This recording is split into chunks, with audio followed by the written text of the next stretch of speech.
Top WWE stars will likely request releases following Vince McMahon's return. Plus, we've got all the scrapped plans from Monday's Raw. And there was returns and a heel turn on last night's NXT. It's all in the wrestling news right now. It's only been a couple of days since Vince McMahon metaphorically twiddled his mustache and tied the future of WWE to the railroad tracks. But that's what he's done, and it has certainly caused a lot of conversation behind the scenes. Some big conversation as well. What have Fightful been saying, Andrew? Fightful have been saying that there was a huge hit to WWE morale on Monday after Vince McMahon had made sweeping changes right after WWE held a talent meeting where Paul Levesque and Nick Khan told talent nothing would be changing, and minutes before Triple H did an on-screen promo saying much of the same. McMahon came along right before the show started, right after WWE led meeting saying nothing would change, and quite literally changed much of it. He was also in gorilla position all night after WWE had told numerous sources that Triple H was to be leading the charge in that position.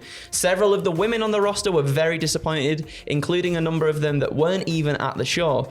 In all, this was the biggest hit to morale since Vince McMahon left his spot last year, and probably the lowest point of morale in totality since pre-WrestleMania in 2022, when it reached near all-time lows. Needless to say, last night was a huge shot. Now, all eyes are on the blue brand because Friday's SmackDown, according to Fightful and Sean Ross Sapp, Friday's SmackDown will be a big test and an important day for the company because Vince McMahon was already in LA for WrestleMania. It would be weird if he was around and didn't at least go in and get involved in Raw. Obviously, the news of the takeover is still fresh. Yeah. A little asserting of the dominance or whatever. However, it'll be telling when SmackDown comes around, if he travels all the way to Portland for the show, whether he's in gorilla position or not, it'll be seen as a huge negative sign to talent and staff if he does, because that will firmly suggest that he is back in a prominent position full time. Yeah. Fightful goes on to say, there are important people in the company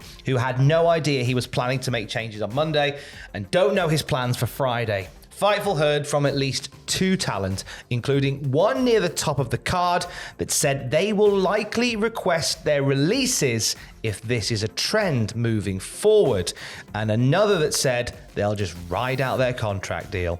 There are multiple wrestlers who are already exploring what their options would be in the event Vince McMahon were to be steadily involved. If this is the case, this is it's like a rewind, isn't it? It's one of like the quickest changing of the tides I think I've ever seen. Yeah. Ever. Like literally within, it seems like within a day, Vince McMahon returns to Raw, and we see everything come out about the changes, changes made on the fly, like at the last minute for people, stuff being scrapped, this, that, and the other. And oh God, I just feel so sorry for all the talent involved, especially. I mean, it goes to show how much it has affected morale. If people are already within just like this happening on Monday night, already people are like, well, I'm weighing up my options now. It feels like, and I've got no evidence to say this is the case, but it certainly feels like that this new regime, this old regime as it is now, kind of took over halfway through WrestleMania. Yeah. Because Saturday Night Mania, which we live streamed both days, and thank you very much for joining us for both of them, the one that you and I and Adam Pacitti watched, it was a really good night. Yeah, it was really fun, and then something felt a little bit different on night two. Yeah, it felt a real change in the waters on night two. It felt very disjointed. Now, some things are out of their control. Finn Balor basically having his head split open. That not exactly a Vince McMahon booking decision. No.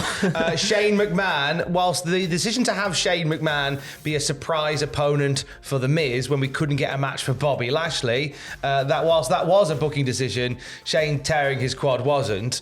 But then Roman obviously winning in the main event, whilst, as we've discovered, was a decision that was made a few weeks ago. I don't know, it felt like Saturday was a Triple H run WrestleMania and Sunday was a Vince McMahon run WrestleMania. And then the Raw after WrestleMania kind of sort of cements to me that we're certainly, at this point in time, going down a mountain. Yeah. You know, we kind of hit the pinnacle and we're kind of going back down a mountain. We'll see whether that's the case on Friday. it could have just been a case that Vince McMahon, who was just a few hours after the announcement of the sale and the merger, was keen to establish some dominance and show that, and put his stamp on the product. And boy, did he. There was a few conversations about what happened and what didn't happen on Raw as the hours have worn on since Raw. More details of what we could have seen on Raw have emerged, haven't they? Yeah, again, so this is from Fightful Select, and these are some of the scrap plans that were supposed to happen on Raw, but as Tom said, they didn't actually happen. So there was a scrapped integration of the LWO on Raw that was likely to feature Bad Bunny, which would have made sense for sure. We saw an interaction between members of the Judgment Day and also Bad Bunny, I believe, on Raw. Damian Priest putting Bad Bunny through. Yeah, it was pretty big. It was pretty big. But yeah, to see the LWO in there would have made a little bit of sense. We saw Ray come out though. Cody Rhodes was originally to have a backstage segment where he was talking on the telephone, but it was eliminated by Monday morning, and the speculation is that Brock Lesnar was going to be a shock reveal in the main event as opposed to coming out at the start of the show, as we did see. The Kevin Owens and Sami Zayn versus Street Profits match was at least internally was referred to as a tag team championship match, which would also have made sense, I believe, as well. Candice LeRae and Piper Niven were both planned for matches on Raw, and then they were cut just about an hour before the show. So there was originally to be a mini tournament to determine a top contender for the Raw Women's Championship. However, it was switched to the Women's Tag Team Title Contender match late as well. There was also the Omos/Elias match that was added at the last minute. So last minute was that Omos was in catering. Yeah. Didn't even know if he had his ring attire with him. His gear, yes. There was a scramble. Didn't even have his PE kit with him. There was online speculation that Seth Rollins' WWE Raw segment was changed at the last minute because someone at ringside appeared to be giving him instructions. However, sources familiar with the situation claim it was originally scripted that way. There's a video going around online of, I believe in the commercial break, someone from production talking to Seth Rollins is like leaning over the ropes, having a chat with someone. Someone saying that Seth looks perturbed yes. during it, but apparently nothing to read into there as far as other sources know. Interesting times ahead, one way or another. I know there are people who I see online who are very excited for Vince McMahon to come back. There's generally, I don't know how much of it is trollsome or not, but I know there's a groundswell of people who quite like the way that Vince McMahon, or really love the way that Vince McMahon presented WWE, and there's also many that didn't. So interesting times ahead, which we will keep tabs on. Last night's NXT saw a whole bunch of new things put in place for the weeks and months to come. Two returns and a heel turn. We'll get to the heel turn in a moment. We saw the return of Noam Dar to WWE TV. Like as soon as NXT went, we saw all the releases for the NXT UK roster, with the exception of like Noam Dar and maybe one or two others. Yes. Noam Dar, who never appeared on TV again, turned up in 2K23. So it's like, okay, so he's still in the mix, and now he's back, and he didn't come alone. He brought with him the NXT UK Heritage Cup. Yes, keeping the prestige alive, Tom. Noam Dar announcing that he will be actively defending the Heritage Cup as and when he wants to. This led to him having a showdown, at least a stare down, with Dragon Lee after Dragon Lee beat Nathan Fraser. So possibly a Dragon Lee Noam Dar Heritage Cup match. Oh, I'm excited for that. Interesting use of Dragon Lee. Yeah. In that sort of, because in case you missed it, because I think a lot of people missed NXT UK, which is devastating because I quite enjoyed it. Heritage Cup's like a throwback to World of Sport. Yes. So they're like rounds matches that have a very different pace and energy to them. Definitely. I think this would suit them well because I always really enjoyed the UK Heritage Cup stuff on NXT UK, and my favourites were always when it was, I guess, like the smaller boys, the lower weight class boys, because they sort of start off very slow to begin with, and then we like really start to pick up the pace as it gets towards the final rounds. And I think Dragon Lee and Noam Dar in that situation were just perfect for that kind of dichotomy. Is that the word? That's a great dichotomy. word. It might not be the right word, but I'm throwing it in there anyway. Chuck it in there. Strong word for a Wednesday. Cora Jade made her return to NXT last night. So Indy Hartwell beat Zoe Stark in her first NXT women's title defense, and it looked like they were playing a showdown with her and Tiffany Stratton. There was a little stare down between the two. However, Cora Jade jumps the champ. She's had a new hairdo. Yeah. She's got a new attitude. Look very different. And she held up the NXT Women's title to suggest that that's her next goal. As she was leaving the building, Cora Jade was approached by Lara Valkyria, and those two are having a match next week after Cora's shocking return. But it looks like Cora Jade heading for the women's title. I wouldn't be shocked if they put the title on her. No, me neither. I think she has the right swagger about her, doesn't she? I feel really sorry for Jack because she's just dropped the skater girl gimmick now, hasn't she? Yeah. Poor Jack. He said, "See you later, girl."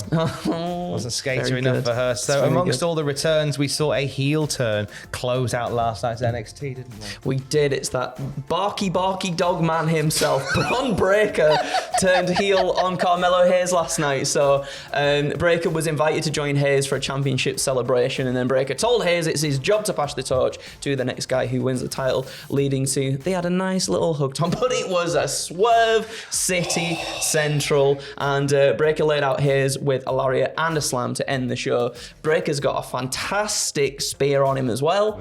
I think this feels like a very justified and something that has been feeling like it's been bubbling up for a little while at this point. A Bron Breakker heel turn. We had I believe the Plants booing him anyway, and then I think people sort of naturally started to boo him a little bit too, and it feels like a natural heel turn at least now. Anyway. But after hitting that lariat, I have to say, Bron Breakker's charisma grew 10 times that day. There's something about him as a baddie now. There is. That I think we're all going to bite on. Oh, for sure. And I guess the surprising thing is I was absolutely sure we would see him on Raw this past week. I was so sure, but to run it back again with Carmelo Hayes, I'm not opposed to watching that again. And him as a baddie as well. Yeah, I think there's, for sure. there's something there, something there. More wrestling news throughout the day at Cultaholic.com. If you want a little flashback to when times were even sillier than they are now, Jack the Jobber has a brand new episode of Weirdest Episodes Ever. And it's Raw So from good. 2008. Isn't it a great episode? It's such a good episode, and well done to Luke as well for the editing. 'Cause it's Phenomenal like spot edit on. from our boy Luke, and great work on the script from Jack. Go back and watch the WrestleMania Rewind episode of Raw from 2008 with Jack. It's a ride and a half. And as I say, more wrestling news throughout the day. Yada, yada, yada. Cultaholic.com, blah, blah, blah. Keys, keys, keys. Love you, bye.